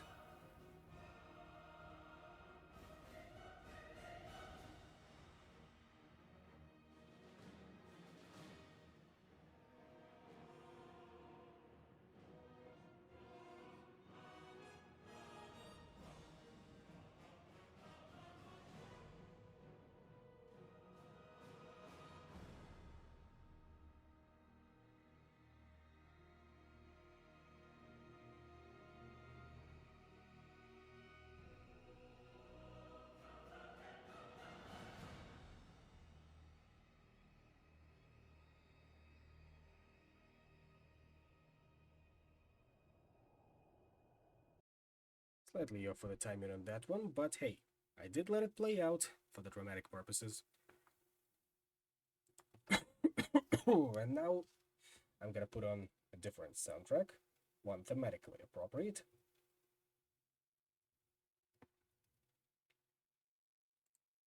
I think you'll recognize that one. Also based on a chapter's name, of course. So, Chapter 21, Cavalry's here. One morning, shortly after Titan collapsed, Bobby Kotick and a contingent of top Activision executives headed down to Irvine to look at a new project. The previous months had been a reckoning for Blizzard's top staff. They had cancelled plenty of games before, Shattered Nations, Nomad, Warcraft Adventures, but none had been this consequential. Titan was the company's biggest failure to date, at $80 million and nearly 7 years of development time, and it had come with a large opportunity cost, taking some of Blizzard's most experienced staff away from other projects. Some of the company's higher-ups began to feel for the first time in Blizzard history like they had failed. highly ironic with this music in the background. For a publicly traded company like Activision Blizzard, the Titan cancellation was damaging less because of the money they had already spent and more because of the potential future growth that was lost. For Kotick, one of the appeals of the Activision-Vivendi merger had been the promise of a next-generation MMORPG from Blizzard, a new cash-printing machine that could rival World of Warcraft on the balance sheets. And now, he undoubtedly felt betrayed. After the cancellation, Blizzard shrunk down Team 4 to a small group of developers and gave them 6 weeks to pitch a new idea. Led by Jeff Kaplan, one of Titan's top designers, the team briefly played around with making another MMORPG, or perhaps a StarCraft shooter. See, they always come back to StarCraft shooter, always, and never follow up on this. Then, as they pored over old Titan art, they came up with a new pitch. A small-scale multiplayer game based on Titan's superhero portion, where players could battle in first-person combat. They would transform each of the old classes into a unique hero with their own personality and suite of powers. Kaplan and his colleagues had long been obsessed with Team Fortress 2, a player-versus-player shooter from Valve that allowed players to control mercenaries with distinct abilities, and this could be a Blizzard twist on that concept. The team put together a presentation for the project, which was codenamed Prometheus, but would ultimately be called Overwatch. It was a lengthy slideshow with financial forecasts and concept art, both new and inherited. Titan's jumper became Tracer, a teleporting soldier with a pistol in each hand, while the Juggernaut class morphed into a bruising tank named Reinhardt. Metzen led the creation of a Marvel-inspired version of Near Earth in which a squad of superheroes called Overwatch had convened to defend humanity from rogue AI, but were now dismantled. Yep, it was always a TF2 knockoff. It was the story of a group of talented people who had once failed, but now had a shot at redemption. How topical. Now, Kaplan and the Overwatch team had to pitch their game to a room full of executives that the Blizzard staff called sweater vests, a pejorative reference to one of Kotick's favorite outfits. The meeting was scheduled spontaneously, which felt ominous. Was Kotick coming down to cancel the game? Did he plan to insist that Blizzard move everyone to World of Warcraft? Things seemed dire for Kaplan and his team as the presentation began. Activision's executives seemed disengaged and were skeptical of Blizzard's lack of experience developing shooter games. Did Blizzard even know how to design controls for first-person shooters? Up at Activision, they had been making Call of Duty games for a decade. Why would Blizzard try to do it too? And did Overwatch really fit into their portfolio when they had made a massive bet on another sci-fi shooter called Destiny that was due to come out in 2014?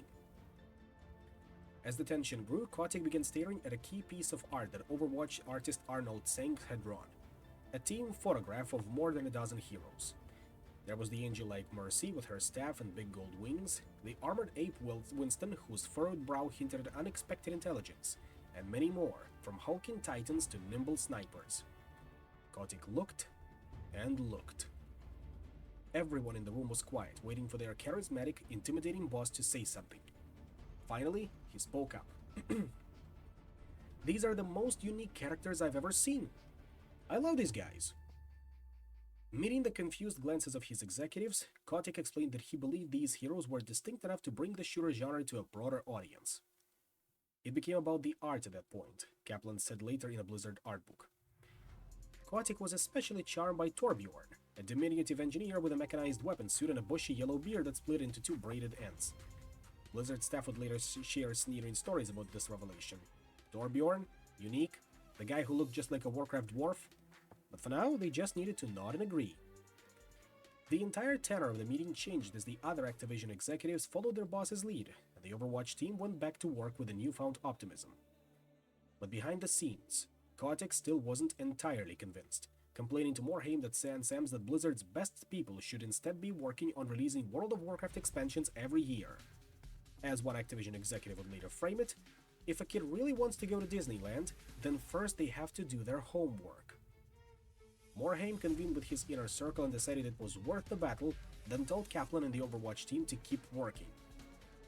They had 2 years to make it happen. The most impressive thing about the Overwatch team, thought Rachel Day during her first few months there, was that they were willing to say no. The ability to confidently say no to something is so powerful, Day said.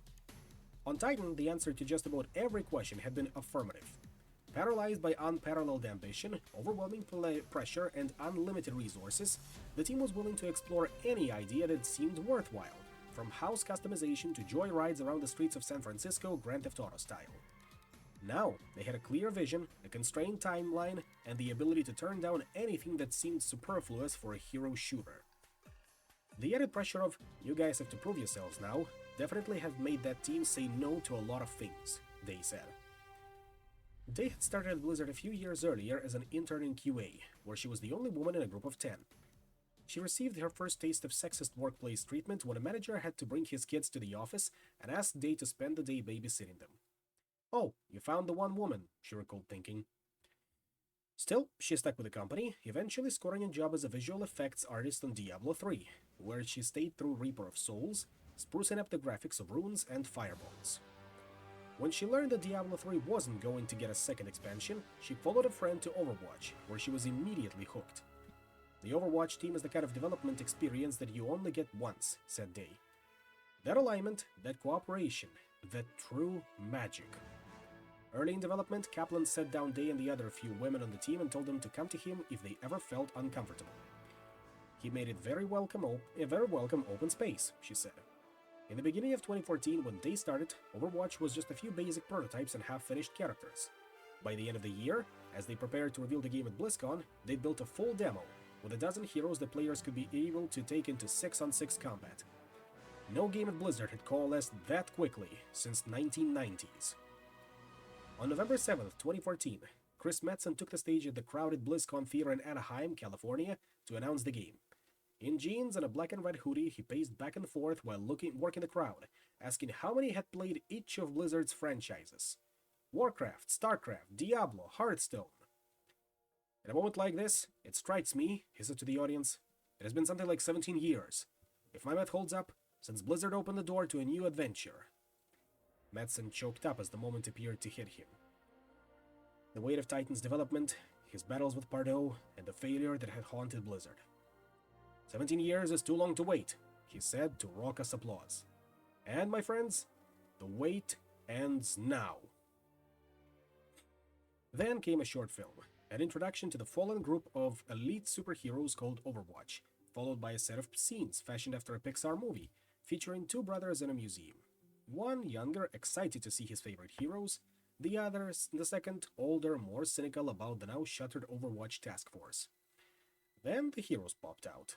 Winston the brilliant ape scientist, Tracer the good-natured teleporting prankster, Widowmaker the single-minded sniper, and brawled over a magical artifact. The older brother, stunned, picked up the artifact and accidentally activated it, saving the day.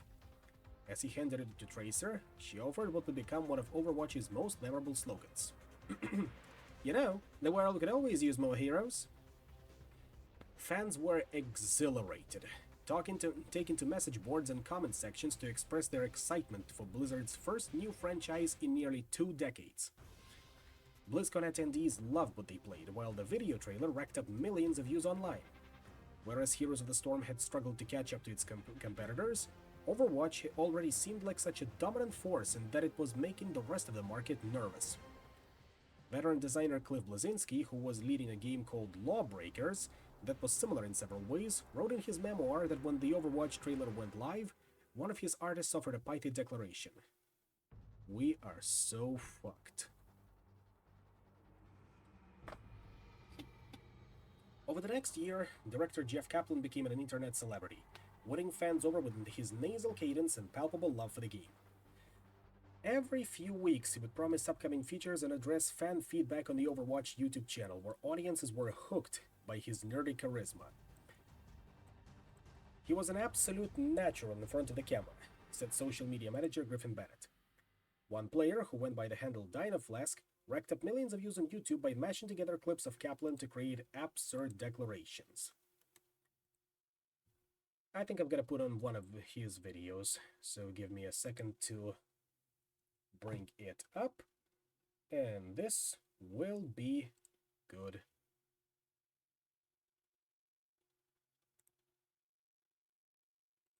Let's see, where was it? Ah, that one should be good.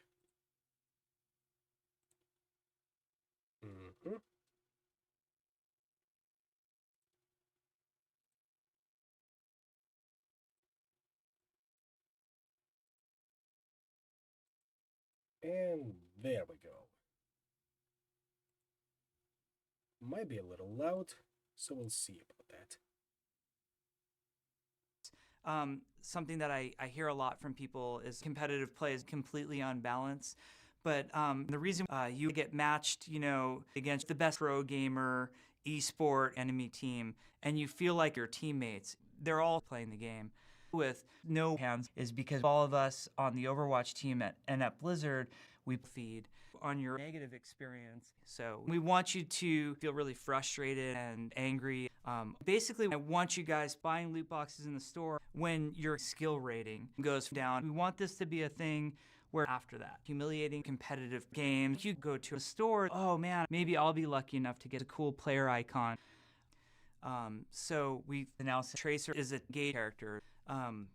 Been following the discussion. We know it's a very heated debate of people wanting, more and more and more. And we want to really create this feel and excitement for you guys of, wow, who knows what character will be gay the next time I log in. For example, we have a lot of feelings between Reaper and Torbjorn. So we all know that they are attracted to each other, but does Torbjorn have the hardware to please Reaper? I apologize for not giving all the details right now, but we're going to have a lot of explanations coming very soon. But for now, enjoy this rich Gate Love cosmetic reward simulation that we've been developing. And we want to wish you and your Dom family a very warm and gay holiday season. And thank you for everything you guys have done for us. We appreciate it.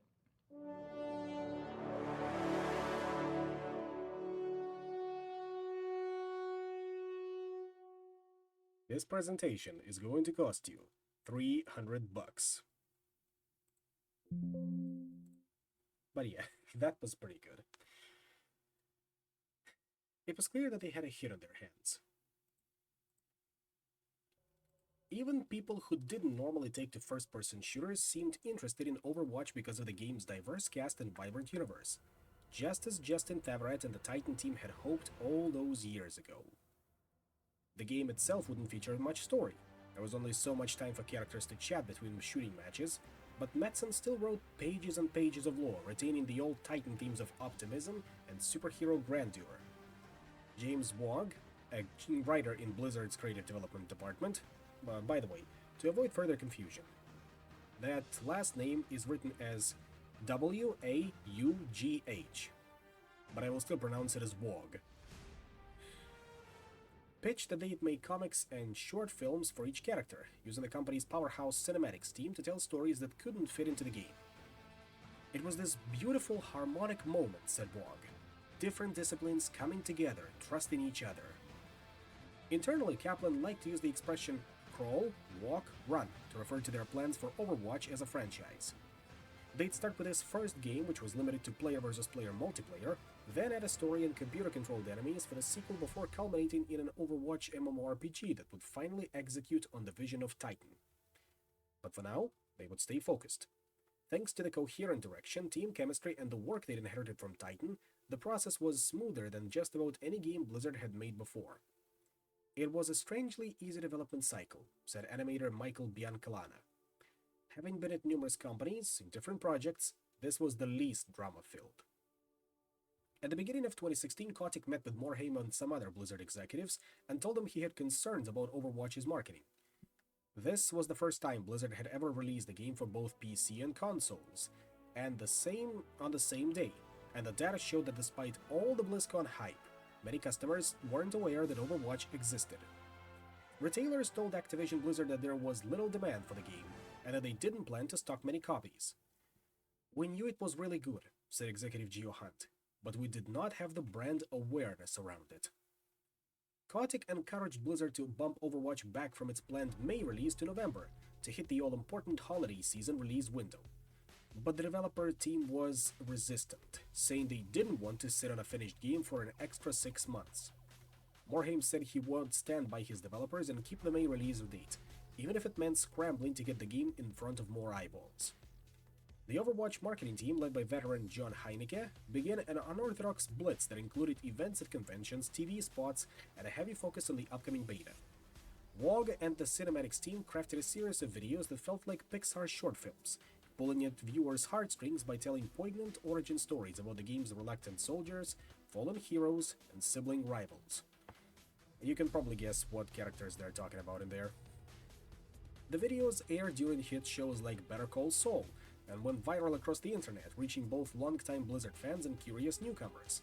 A success far beyond what Dwayne Stennett could have envisioned back in 1990s, when he started Blizzard's cinematics department. One short, showing the gorilla Winston as he reassembled the Overwatch task force, offered another key slogan: "Never accept the world as it appears to be. Dare to see it for what it could be." In early May, just a few weeks before Overwatch released, Blizzard allowed anyone to join the beta for free, banking that word of mouth would do wonders for a game they couldn't stop playing at the office. Television advertisements for the game pointed players to the beta rather than the final release date, and helped bring in nearly 10 million players, making it one of the largest betas of all time. Blizzard ended the free period just 2 weeks before launch, confident that fans would be desperate to play more when the game came out.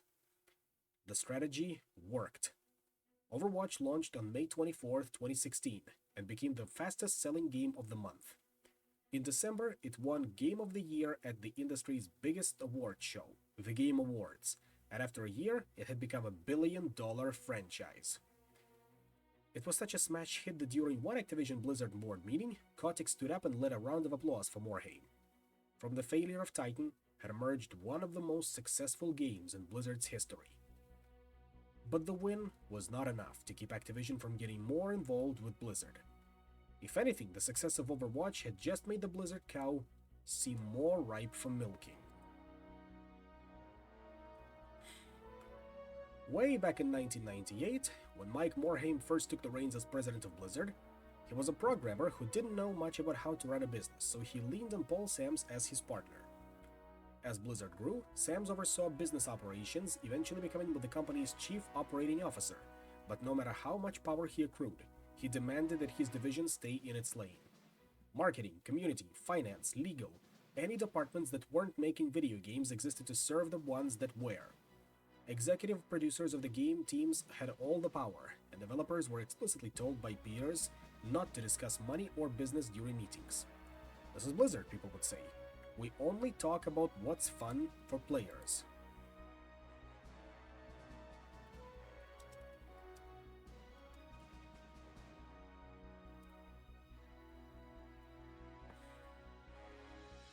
This was diametrically opposed to the Activision approach, which concentrated power in commercial organizations such as marketing and finance.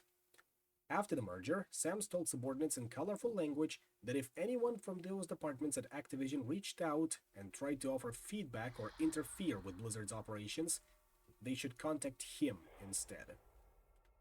But as the years went by, Bobby Kotick and Thomas Tipple began to believe that Sams was doing a subpar job. They said Blizzard needed to hire more people with what they called best-in-class experience, like the consumer packaged goods executives who made up Activision. After Titan's collapse, Kotick demanded that Blizzard bring in an experienced chief financial officer, someone who could wrangle the company's spreadsheets and squeeze more revenue out of franchises like Warcraft and Diablo. Blizzard spent more than a year trying to fill this CFO role. They enlisted a recruiting firm and came close with a few candidates, but one pulled out at the last minute and nobody else seemed worthy. The perfect person had been all but impossible to find. Someone with the experience and MBA gravitas to impress Activision, but also the gaming background and sensibilities that would allow them to fit into Blizzard's culture. Blizzard's old finance boss, Mark Almeida, was well respected and played World of Warcraft with his team every week, but Activision didn't think he had the chops, telling Blizzard they wanted to see someone who had worked in the C-suite of a public company. As the search continued, Tipple suggested that Morhaime talk to an old colleague of his named Armin Zerza. Like Tipple, Zerza was Austrian and had spent many years working for Procter & Gamble, where he had marketed and distributed products like detergent, shampoo, and diapers. Over the course of a few hours, Zerza interviewed with several of Blizzard's top executives and game team leaders, who convened with the following week and agreed. No way. They all had a similar takeaway. Zerza didn't express much interest in gaming or Blizzard's player-first culture. He just kept talking about how to make as much money as possible. He was clearly a sharp businessman, but his values seemed at odds with Blizzard's. Tipple asked Morhaime to give him another shot, so Zerza came back for another round of interviews. His performance improved, and it started to feel to Blizzard's executives that this was a losing battle. Morhaime could only push back against so many of Activision's requests, especially when the CFO position had gone unfilled for so long. Morhaime also thought it might be beneficial to have someone in Blizzard's C-suite who spoke Activision's language and could see firsthand what made people love the place. Perhaps Zerza could be an intermediary between the two companies, helping Kotick and Tipple understand why Blizzard had spent so many years trying to maintain its autonomy. Let's see. This one should be good. In the summer of 2015, Zerza joined Blizzard as the company's first CFO. From the get-go, it was clear that he didn't fit in with the game developer crowd. At various points, he introduced himself to staff with a slideshow that showcased his interests and hobbies, such as sports cars and helicopter skiing. Workers in attendance looked at each other, puzzled. Some of them were living with roommates and struggling to pay their bills. Why was this guy telling them how much he enjoyed Ferraris? Zerza said he loved competition and that his business philosophy was all about winning. He didn't mention video games, video game development, or anything that had much to do with Blizzard. Back in 1990s, Blizzard had maintained an ironclad rule. From the CEO to the receptionist, only gamers were allowed at the company. This rule had been relaxed over the years as the company aimed to diversify beyond traditional video game fans, but the idea was to ensure that everyone cared about the mission to prioritize players. Now one of Blizzard's most powerful employees seemed to embody another approach. This guy doesn't care if he's selling StarCraft or tires or cereal or diapers, one former Blizzard executive recalled thinking. That really made me profoundly sad. Around the same time, Sam quit Blizzard to move closer to his wife's family in Texas. His domain was mostly split between two people, Jean-Philippe Agati, the head of Blizzard's Europe operation, and Geo Hunt, who had been Morhaime's chief of staff. But soon, a messy corporate power struggle unfolded in which Zerza wiped the floor with them both.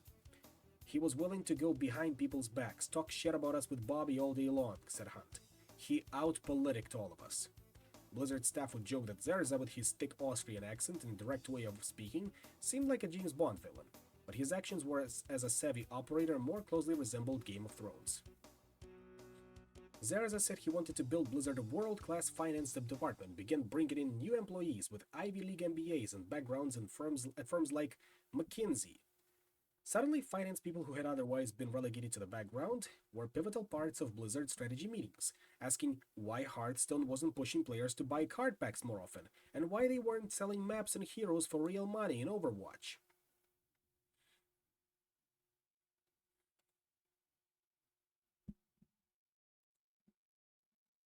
Incredible. He would never speak on behalf of the franchise or the player, said Ryan Ward, a product director. It was all about revenue, engagements, KPI, performance. Each game team received dedicated finance directors who would eventually become known as commercial leads, responsible for every franchise's monetization strategy. The change rubbed some old-timers the wrong way, but in theory, it wasn't a bad idea. At Blizzard, the classic box product model had been usurped by live service games that would be updated for years and needed to keep generating revenue to justify ongoing support. Some of these new commercial leads were big gamers and had clout within Blizzard, like Paul Della Bitta, who had helped start BlizzCon back in 2005. But the responsibilities of the role were always a little fuzzy, and eventually commercial leads reported directly to Zerza, leaving teams unsure who had the final say. At first, Zerza tried to learn as much as possible about Blizzard's culture, regularly asking Morhaime and other top staff about the industry. With some assistance from the colleagues, he started the World of Warcraft character and tried to learn how the game functioned. Although he wasn't as organically charming as Kotick, he was willing to hear people out and would work as hard as anyone.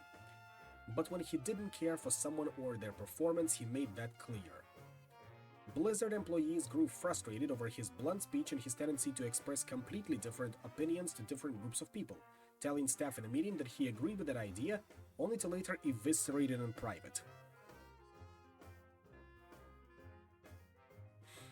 Matt Weiss, an analyst, said he was once reprimanded by his boss for approaching Zerza at someone else's desk with a project update rather than going through formal channels.